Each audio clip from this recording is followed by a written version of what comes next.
यहाँ की राजनीति का एक पैटर्न आप ये भी देखो कि जब भी किसी सत्ता को वहाँ से उखाड़ के फेंका गया, फिर दूसरी बार वो सत्ता वहाँ पे काबिज नहीं हो पाई। आप सबसे पहले कांग्रेस को ही देख लो, वहाँ पे कांग्रेस का जब शासन था, उसके बाद जब वहाँ पे CPIM आई कांग्रेस को हटा के, तो दूसरी बार कांग्रेस ने उतनी मेजोरिटी हासिल ही नहीं की ताकि वो CPIM को हटा सके वहाँ से।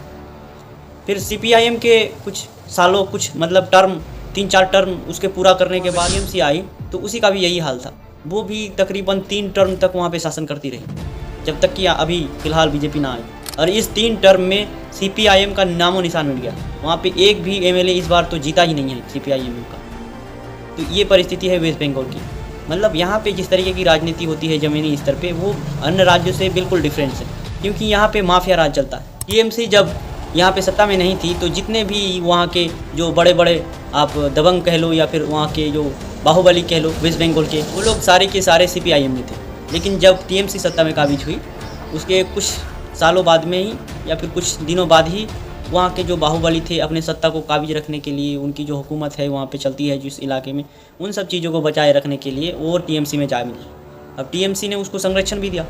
ऐसा सिर्फ TMC के साथ नहीं है, ऐसा हर किसी पार्टी के साथ है, वहाँ के हर पार्टी के साथ है।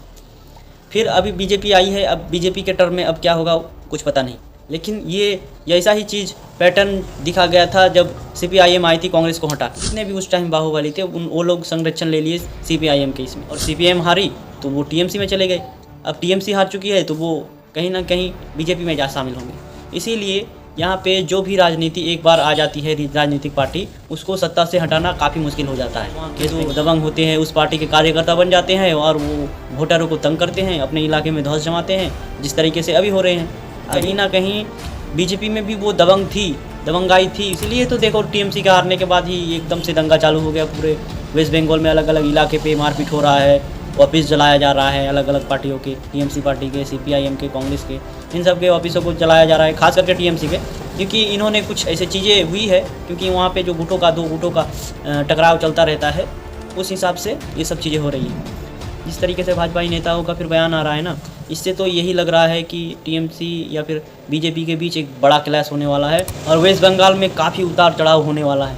क्योंकि जिस तरीके की राजनीति और कट्टरता फैल रही है दिन ब दिन, वो उन सब चीज़ों को राजनीतिक शरण मिलता जा रहा है और इससे कट्टरता कम होने की जगह ये बढ़ती जा रही है। क्योंकि जो सत्ता में काबिज लोग हैं वो इस चीज़ को कम करना ही नहीं चाहते, क्योंकि उन गुंडों को अगर जकड़ेंगे तो उनका वोट बैंक फिर कौन बनाएगा, उनके लिए राजनीतिक प्रचार प्रसार कौन करेंगे?